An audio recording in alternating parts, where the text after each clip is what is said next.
오늘 하나님의 말씀은 시편 80편 1절로 7절 말씀, 제목은 눈물 양식과 주의 얼굴빛이다 라는 말씀 가지고 함께 은혜를 나누시겠습니다. 엄마의 뱃속의 태아가 3개월이 되면은 눈물을 흘리기 시작을 합니다. 눈물 속에는 병균을 죽이는 라이소팀이라는 성분이 있고, 이것과는 달리 인간의 감정 농도에 따라 분비량, 분비 농도가 달라지는 로이신인 케팔이라는 성분이 있습니다.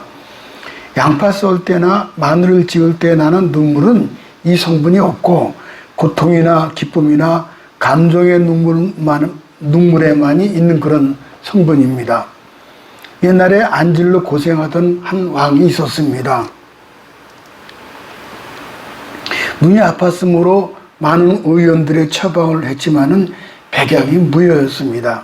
어느 날 한 사람이 왕의 눈병을 고치겠노라고 해서 따라 나섰습니다. 왕은 그를 따라 궁궐 밖으로 나가 일반 백성들이 사는 마을을 지난 뒤 가난한 자들이 사는 곳을 향했습니다. 왕은 생각했던 것보다 삶이 비참하다는 것을 알았습니다.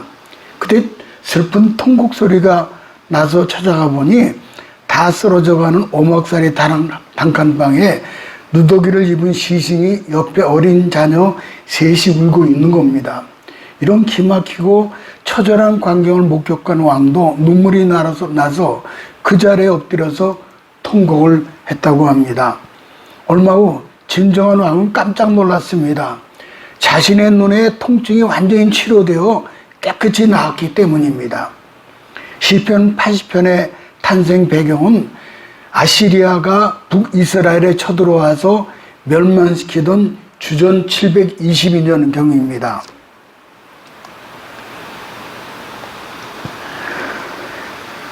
그러나 이 시편을 읽고 묵상해 보면은 오늘날 우리가 살아가는 시대상과 별반 큰 차이가 없습니다.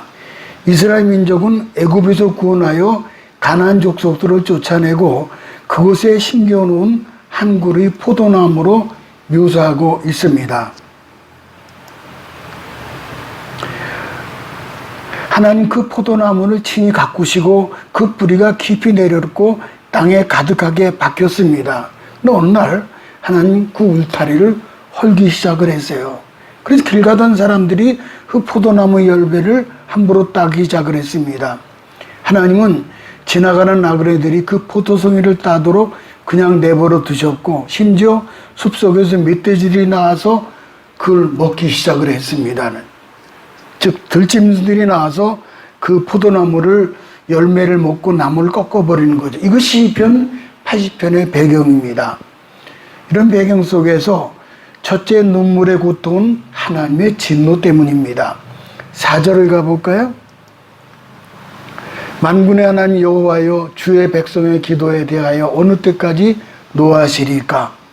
기도를 기뻐하시는 하나님, 왜 이 기도에 대하여 진노하셨습니까?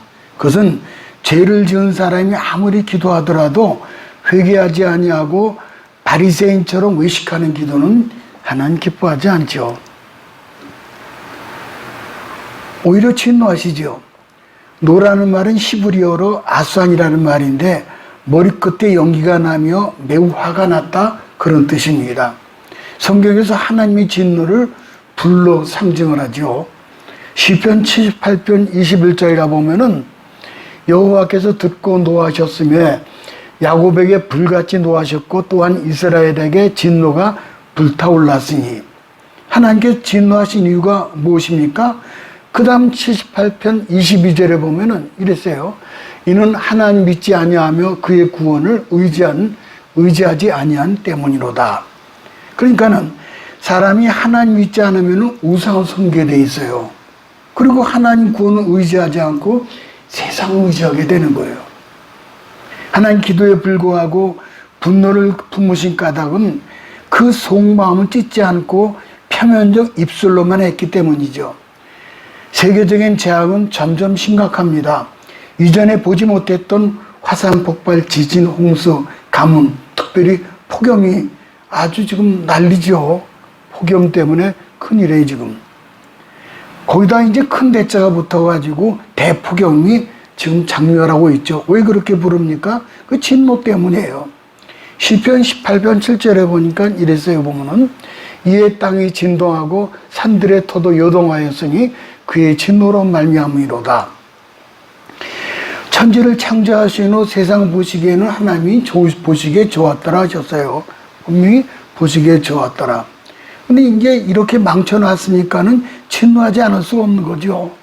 찬송가 10장에 보면은 이방이 떠들고 나라들 모여 진동하나 우리 주 목소리 한 번 바라시면 천하의 모든 것 망하겠네.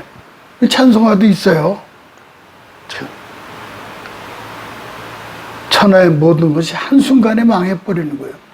사람들이 울거나 울지 않거나 눈에는 항상 눈물이 고여 있습니다.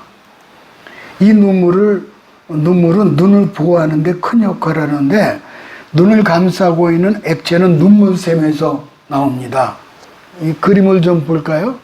예, 이렇게 눈이 있으면 눈 위쪽에 이쪽에 여기 눈물샘이 이 안에 있어요. 그래서는 내려와 가지고 두 군데로 빠져서 코로 빠져나갑니다. 그런데 눈물은 눈이 잘 움직이게 하는 윤활제 역할을 하고 또 각막에 붙어있는 먼지나 머리카락 같은 것을 제거하는 세척제로서의 역할을 하고 있습니다. 사람 눈에는 눈물이 없다면 곧 눈이 멀게 될 것입니다. 눈물은 눈꺼풀 아래에 있는 작은 샘에서 나오는데 하나님 눈물샘에서 너무 많은 눈물이 흐르게 될 경우 대비해서 그 눈물이 빠져나가도록 통로를 코 속에 또 두셨어요. 이건 사람이 슬픈 일일 때 울 때 콧물을 흘리는 이유가 바로 여기에 있습니다.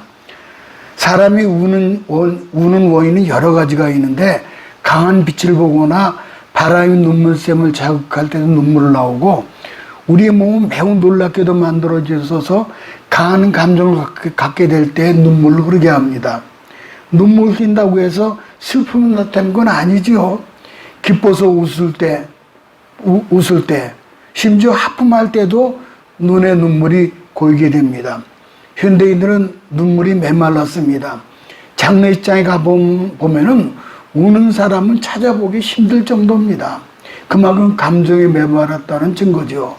고대 그리스와 로마에서는 눈물 단지가 있었다고 합니다. 이런 단지가 있어요.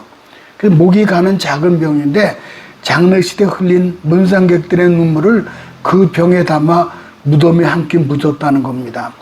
교회에서도 눈물이 메마르고 있죠. 예배 드려도 감동이 없고 눈물이 없죠. 과거에는 예배 드리고 나면은 눈이 퉁퉁 부은 사람들이 많았습니다. 예루살렘을 바라보며 흘리신 예수님의 눈물은 무엇을 의미합니까? 예수님 우셨잖아요. 예배의 감동을 회복했으면 좋겠습니다.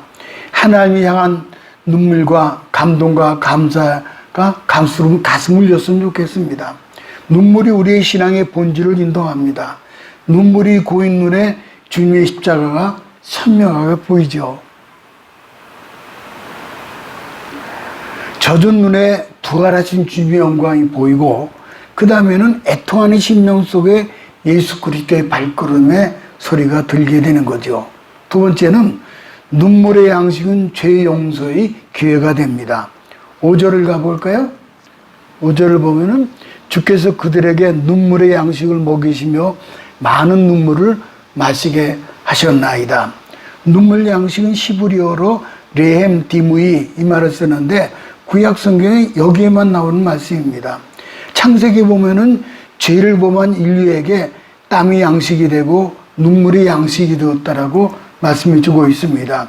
죄를 범한 인간에게는 고통의 연속이었죠. 창세기 3장 10절 가볼까요? 땅은 너로 인하여 저주를 받고 너는 정신토록 수고하여야 그 소산을 먹으리라. 참 기가 막히죠. 아담과 하와가 죄를 범하였을 때 결과는 땅이 가시와 엉겅퀴를 내고 땀을 흘려야 먹을 수 있다는 겁니다. 소산을 얻지 못하고 수치를 당하고 고난을 당하는 것은 하나님 분노 때문입니다. 우리말에 하늘이 노했다는 말이 있잖아요. 옛날 기우제 드릴 때 하늘이 노하셨는가? 그래 묻잖아요. 기우제 드리는 모습 보죠. 참 기가 막히죠. 땅이 쩍쩍 갈라져서 물동일 앞을 가지고 나가고 이제 제사를 드리는 거죠. 천신이시여 비를 내려주셔서. 비가 안 와도 하늘이 놓였다고 생각했고 비가 많이 와도 하늘이 놓였다라고 생각을 했습니다. 왜 그렇습니까? 평소에 하늘에 뭔가를 잘못했기 때문에 그런 생각을 가진 겁니다. 시편 56편 8절 가볼까요? 나의 유리함을 주께서 계수하셨으나 나의 눈물을 주의 병에 담으소서. 이것이 주의 책에 기록되지 아니하였나이까. 하나님은 계수하신 하나님이셔요. 셈을 세시는 거예요. 우리 아픔과 슬픔을 머릿돌 헤아리듯 세시는 분입니다. 다윗은 자기의 대적들을 피해서 이리저리 쫓겨다니는 아픔을 자세히 세시는 하나님이라고 노래합니다. 나의 눈물을 주의 병에 담으소서. 세상에 이보다 더 아름다운 시적 표현은 어디에도 없습니다. 새 번역은 이 부분을 내가 흘린 눈물을 주님의 가죽 부대에 담아 두십시오. 이렇게 번역을 했어요. 병이든 가죽 부대든 간에 둘 다 무언가를 담는 그릇입니다. 가죽 부대는 목자들이 물을 담는 데 썼습니다. 다윗은 자기가 흘린 눈물을 하나도 빠짐없이 병이나 가죽 부대에 담아 보관해서 잊지 말아달라고 애원하고 있습니다. 그렇게 해서 하나님은 그냥 담으실 뿐만 아니라 그 눈물의 양을 주님의 책에 기록한다는 겁니다.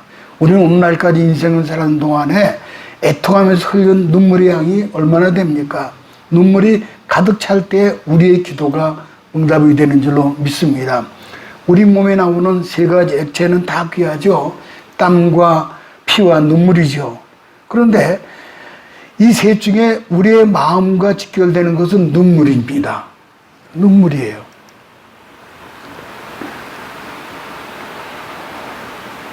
마음의 감동이 없이는 땀과 피는 나올 수 있죠. 하지만 눈물은 마음의 감동이 없이 흐르지 않습니다.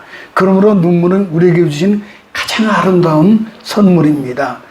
가장 가슴 깊은 곳에 흘러나오는 눈물, 이보다 더 진실한 것은 이 세상에서 어디에도 없지요. 눈물이 말랐다는 것은 그만큼 우리의 삶이 황폐해졌다는 뜻입니다. 다윗의 고백처럼 하나님께 우리가 흘린 눈물을 병에 담고 재고 계신다는데 그 눈물의 양이 우리는 얼마나 됩니까? 혹시 여러분의 눈물병을 말라있지 않습니까? 다윗은 회개의 눈물을 흘린 사람이었어요. 시편 6편 6절을 가볼까요? 내가 탄식함으로 곰핍하여 밤마다 눈물로 내 침상을 띄우며 내 요를 적시나이다. 얼마나 눈물을 흘렸던지 요를 적시는 것은 물론이고 눈물이 바다를 이루어서 침상이 떠내려갈 정도가 되었다는 겁니다. 우리들의 경험상 과거에 지었던 죄악들을 인해서 생각만 해도 목이 메이고 뜨거운 눈물을 쏟은 적이 얼마나 있습니까? 예수님은 새벽 닭 울기 전에 3번이나 부인했던 베드로는 그 닭 울음소리만 들어도 통곡을 했다고 그러죠. 베드로의 얼굴 보세요. 눈물이 그렁그렁하지. 자녀들을 위해서 눈물을 흘린 이들이 있습니다. 하갈은 이스마엘과 함께 집 밖으로 쫓겨나 통안에 눈물을 흘렸습니다. 사막길을 헤매면서 사랑하는 아들 이스마엘이 죽어가는 모습을 보면서 볼 수 없어서 방송대곡을 했죠. 놀랍게도 하나님은 하갈의 통곡을 울부짖는 소리를 들으시고 하갈과 이스마엘을 보호해 주셨어요. 아이를 낳지 못하는 한나 역시 하나님께 나아가 흐느껴 울면서 기도를 했죠. 한나, 참 기가 막히죠. 한나가요. 나는 마음이 슬픈 여자라 하나님께 기도하죠. 근데 한나는 사무엘이라는 하나님의 선지자 아들을 얻었죠. 유명하죠. 어떤 시인은 자식의 뒷모습만 보아도 부모는 자연스럽게 기도하는 신자가 된다고 했습니다. 참 옳습니다. 자식을 위해서 흘린 눈물의 양이 얼마나 됩니까? 눈물의 자식은 망하지 않는다고 했습니다. 자녀들 위한 사랑의 눈물을 병에 담으시기 바랍니다. 히스기야 왕도 죽을 병에 걸려 죽게 되었죠. 보세요. 이제는 죽을 것이 되었으니 이제는 집안을 정리하고 유언을 하라. 그때 이사야 선지자를 통해서 이제 그 생명 연장을 받았죠. 얼굴을 벽쪽으로 향하고 통곡을 하죠. 그래서 생명 15년을 더 연장시켜 주셨죠. 하나님의 마음을 다해 섬긴 일을 기억해 주세요 하면서 통곡을 했죠. 불치병이라도 진단이 나왔을 때 통곡으로 기도해 보시기 바랍니다. 하나님은 반드시 눈물의 병을 계수하십니다. 그래서 그 눈물의 병이 가득 찰 때 불치의 질병이 깨끗이 낫고 살아나는 역사가 일어나는 겁니다. 울면서 눈물로 그 예수님의 발을 적시고 자기의 머리털을 닦고 발에 입 맞추고 향유를 부었던 여인이 우리는 잘 알고 있죠. 죄 있는 여인. 예수님이 너무나 사랑했기 때문에 자신의 전 재산과 같은 향유 옥합을 깨뜨려 바쳐도 아깝지 않았던 겁니다. 그동안 예수님 뜨겁게 사랑해서 흘린 눈물이 얼마나 됩니까? 예수님도 예루살렘 성을 바라보면서 통안의 눈물을 흘리셨습니다. 나사로가 죽었을 때도 우셨고 눈물은 참으로 아름답습니다. 거짓이 없어요. 어린 왕자를 쓴 생텍쥐페리는 슬픔을 느끼는 것이야말로 살아있다는 증거이고 흘리는 눈물은 모든 사람들의 가슴 속에 숨은 보석이라고 했습니다. 눈에 눈물 방울이 맺히면 그 영혼에 용서와 평안과 희망의 무지개가 뜨게 됩니다. 마지막 세 번째, 주의 얼굴 빛을 비춰서 구원을 얻게 하소서. 아주 오늘 그 눈물과 얼굴 빛을 이래 서로 대조를 하고 있습니다. 우선 첫째 시편 80편을 좀 볼까요? 오늘 읽은 말씀 속에 보면은 3절에 하나님이여 우리를 돌이키시고 주의 얼굴 빛을 비추사 우리가 구원을 얻게 하소서. 하나님의 울타리를 허물어 백성들이 고통 가운데 빠졌다 할지라도 낙심하지 말라고 하십니다. 하나님과 관계에 기초해서 주의 얼굴 빛을 비추듯이 비추어달라고 기도하면 희망이 있다는 거예요. 이것이 우리의 기도의 근거가 됩니다. 왜냐하면 우리는 하나님의 택하신 심으신 백성이기 때문입니다. 니코스 카잔스키라는 그 그리스 소설가가 있는데 사람은 두 개의 어두운 지점 사이에 있다라고 했습니다. 하나는 우미라는 하고 우미라는 어둠이고 하나는 툼이라고 하는 어둠입니다. 음과 툼이죠. 그런데 음이라고 하는 어둠은 어머니의 자궁 얘기합니다. 툼이라고 하는 어둠은 죽으면 묻히는 무덤을 뜻합니다. 이 고대 사람들은 굉장히 깊어요, 아주. 사람은 어머니의 자궁에서 나오죠. 이 어머니의 자궁은 비록 사람이 잉태되어지는 곳이지만 어둠의 세계입니다. 사람은 이 어둠의 어머니 자궁에서 나와서 이 세상을 빛을 보게 되는 겁니다. 그런데 모든 사람은 때가 되면 죽어요. 모든 사람은 때가 되면 그가 어떤 신분이든지 무덤에 갇히게 됩니다. 어둠에 나와서 빛 가운데 살다가 다시 어둠의 세계로 들어가는 것이 인생이에요. 사람들이 죽음을 무서워하고 두려워한 이유가 바로 여기에 있습니다. 그러므로 사람은 이 죽음의 어둠에서 다시 나와야 합니다. 그리고 사람은 이 죽음이라는 어둠 문제를 해결하지 않고서는 마음에 참된 평안과 기쁨이 없는 거예요. 죽음의 영원한 어둠에서 빛을 본다는 것은 뭘 얘기하는 겁니까? 그것이 바로 살베이션이라는 구원, 또 이터널 라이프라고 하는 영원한 생명을 얘기합니다. 그래서 요한복음 3장에 니고데모는 밤중에 예수님을 찾아왔잖아요. 그때 영생에 대해서 고민하면서 그렇게 이제 하던 그에게 우리 예수님이 거듭남에 대해서 말씀하시죠. 이제 라삐, 니고데모, 이제 아까 이거는 요 부분이죠. 그러니까는 어머니의 자궁, 어둠이죠. 또 무덤은 이제 똑같은 거예요, 이걸 이제. 그럼 이제 니고데모를 좀 볼까요? 그럼 여기서 보면은 그랬죠. 거듭남 다시 태어나는 것을 말하는 건데 모든 사람은 본질상 죽은 존재죠. 그래서 영적으로 다시 태어나야 합니다. 다시 태어남을 중생이라고 하고 신생이라고 합니다. 요한복음 3장 4, 5절 가볼까요? 니고데모가 가로되 사람이 늙으면 어떻게 날 수 있습니까? 두 번째 모태에 들어갔다가 다시 있삼나이까? 예수께서 대답하시되 진실로 너에게 이르노니 물과 성령으로 나지 아니하면 하나님 나라 들어갈 수 없느니라. 그래서 water and the split born again 그랬어요. born again. 거듭남을 영어로 born again이라고 그러죠. 거듭남을 영어로 본 어게인이라고 합니다. 이제 그래서 거듭난다는 것이 뭐냐면 성령의 역사거든요. 그래서 우리 이거는 초대교회 때 마가다락방에 성령이 역사하신 거죠. 성령 역사하셨고, 성령을 하지 않고서는 예수 그리스도를 주로 할 수 없어요. 예수님 영접할 때 이게 그리 중요합니다. 그러면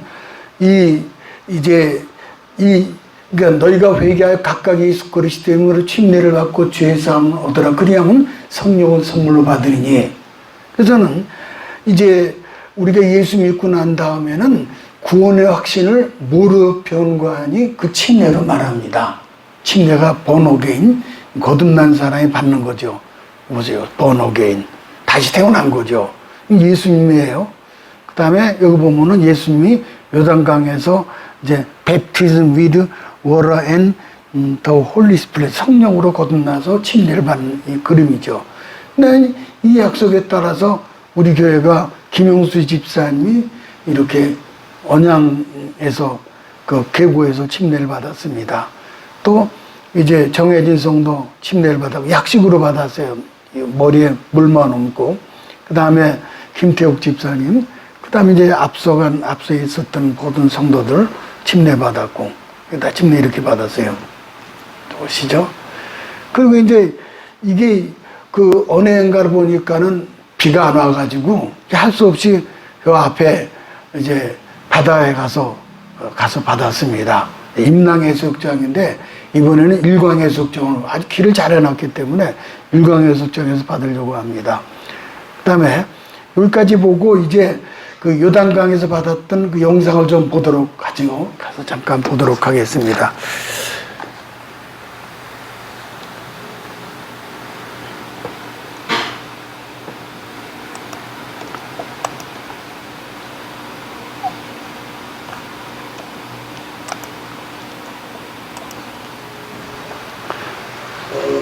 이거는 예수님이 침례받는 모습입니다.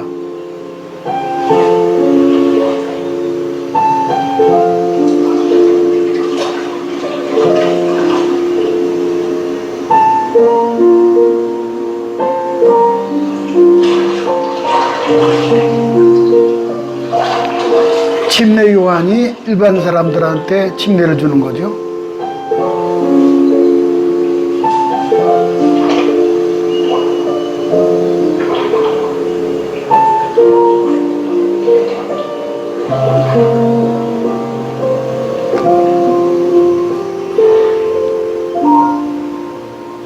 제가 주님께 침례를 받아야 할 터인데 주님이 제게로 오시나이까.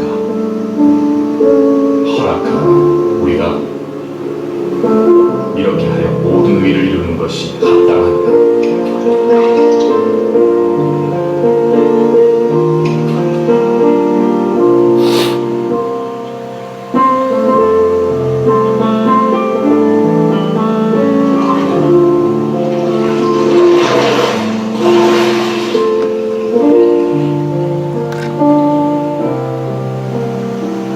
이는 사랑하는 내 아들이요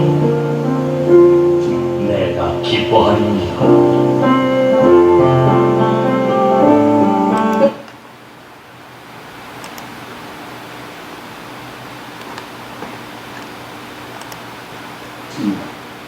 (90여) 명의 직장 동료들은 기쁨과 감격을 나누며 삶에서 예수님의 사랑을 전파하기로 다짐했습니다. 김효정 기자입니다. 작업복 대신 성스러운 예식 가운을 차려입은 직원들이 차례차례 침례 예식이 진행될 공간으로 이동합니다. 그대의 신앙 고백에 내가 성부와 성자와 성령의 이름으로 말씀드렸습니다. 이날 침례를 통해 예수 그리스도를 구주로 영접한 이들은 총 92명. 조리부, 시설팀 등 각자 일하는 분야는 제각각이지만 구원의 감격과 기쁨은 동일합니다. 다시 태어난 기분 너무 설레고 행복하고 은혜롭습니다. 항상 감사하면서 그렇게 하나님을 더 가까이 영접할 수 있는 기회를 많이 주시는 하나님에 대해서 우리가 더 행복하고 감사의 마음을 열심히 일하고 사업 초기 어려움을 겪고 있던 아일랜드 리조트 대표 권호영 장로에게 교통방송 김장환 이사는 어려울수록 하나님께 간구해야 한다며 사업터 위에 기도회를 주기적으로 가질 것을 제안했습니다. 2011년 컨테이너에서 시작된 기도회와 예배는 7년 동안 지속적으로 이어졌고 이제 지역명소이자 지역주민과의 매개체 역할까지 간다는 광주교회에서 임직원들은 주일 예배와 수요 예배, 새벽 기도에 이르기까지 함께 경건 생활을 할 수 있게 됐습니다. 우리 임직원들 모두가 새로 거듭 태어나는 큰 은혜를 받았는데 정말 감동이고 감격이고 감사를 드립니다. 극동방송 이사장 김장환 목사는 많은 침례식을 봤지만 오늘처럼 감격스러운 적은 없었다며 예수님의 명령인 침례를 통해 성령을 선물로 받아 하늘나라에 갈 때까지 예수님을 붙잡고 살길 바란다고 말했습니다. 사도행전 2장 38절에 베드로가 가로되 너희가 회개하여 각각 예수 그리스도의 이름으로 침례를 받고 세례를 받고 죄사함을 얻으라 그리하면 성령을 선물로 받느니라. 오늘 여러분들이 침례받고 성령을 선물로 받으시기를 주님의 이름으로 축원합니다. 7년 동안 꾸준히 이어진 기도와 복음 전파의 노력이 아름답게 열매 맺었던 이날 합동 침례식을 통해 예수님을 구주로 영접한 100여 명의 직원들은 직장을 선교회장으로 삼고 복음 전파의 사명을 감당할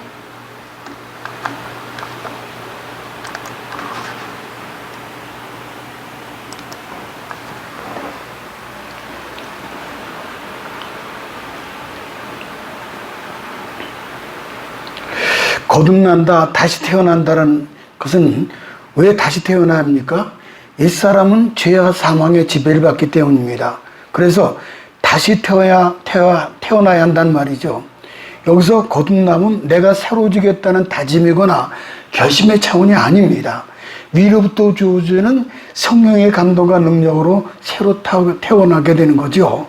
고린도후서 5장 17절 가볼까요? 그런즉 누구든지 그리스도 안에 있으면 새로운 피조물이라 이전 것은 지나갔으니 보라 새 것이 되었도다. 사람이 예수 안에서 거듭나지 아니하면 그리스도인이 아닙니다. 누구든지 거듭나지 않고는 천국에 갈 수 없습니다. 장차 죽음이란 어둠의 무덤에 묻힐 터인데 어떻게 이 무덤에서 나올 수 있습니까? 주의 얼굴빛을 비춰주시기를 소원했기 때문이죠. 요한복음 8장 12절에 보니까는 나는 세상의 빛이니 나를 따르는 자는 어둠에 다니지 아니하고 생명의 빛을 얻으리라. 유명한 빛과 그림자라는 말이 있습니다. 빛을 향해 얼굴을 드십시오. 그러면 당신의 얼굴에 그림자가 없어질 것입니다. 이 말은 누가 했는고 하니 볼 수도 없고 들을 수도 없고 말할 수도 없었던 헬렌 켈러의 명언입니다. 빛을 볼 수 있는 눈이 없었던 그녀가 어떻게 우리에게 어둠에서 빛을 향한 얼굴을 들라고 한 것입니까? 그것은 우리 마음의 눈을 뜨고 영혼의 빛, 생명의 빛, 사랑의 빛인 예수 그리스도를 바라보는 거죠. 그러면은 그림자는 물러가는 거예요. 어둠의 그림자는. 마지막에 둘째가 다니엘이죠.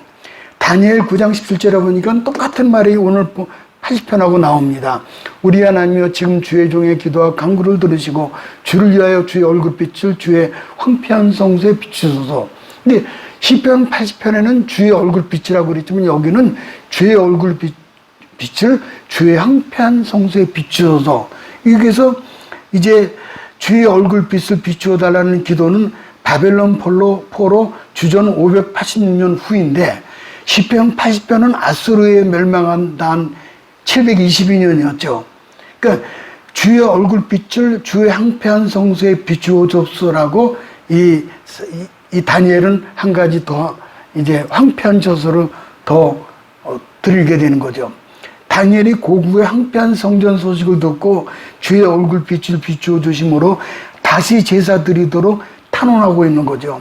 우리 자신을 돌아보면 이런저런 황폐한 곳이 많이 있습니다.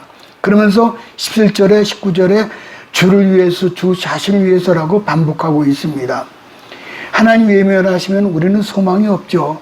얼굴빛을 비추어 주셔야 이 땅에 살아갈 수가 있는 거죠. 19절 또 가볼까요?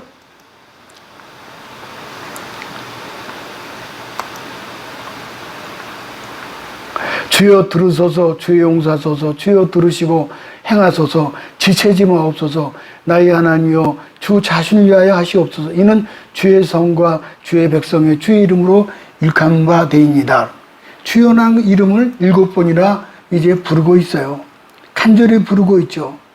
지체하지 말아달라고 기도하는 거죠. 내 마음과 육체가 온통 어둠뿐입니다. 공작새가 날개를 다치면 햇빛에 날개를 활짝 펴고 치료를 받고 회복한다고 그래요. 그리스도인 역시 예수님 빛을 받으면 그 상처가 치료받고 건강하고 경건하게 하나님을 예배하게 됩니다. 말라기 4장 2절에 보니까 이런 말씀이 있습니다. 내 이름을 경외하는 너희에게는 의로운 해가 떠올라서 치료하는 광선을 바라니 너희가 나가서 외양간에 나온 송아지같이 뛰리라. 치료하는 광선이에요. 이 생명의 빛을 받은 사람들이 바로 기독교인들입니다. 그래서 찬송가 428장에는 내 영혼의 햇빛이니 주 영광 찬란해. 그 다음에는 151장 보면은 그렇죠. 보면은 늘 울어도 그 큰 은혜 다 갚을 수 없네. 나 주님께 몸 바쳐서 주의 일 힘쓰리. 모쪼록 흐르는 눈물을 주의 병에 담고 하나님 앞에 서심으로 말미암아 주의 얼굴빛이 다 비춰지기를 주님의 이름으로 축복합니다.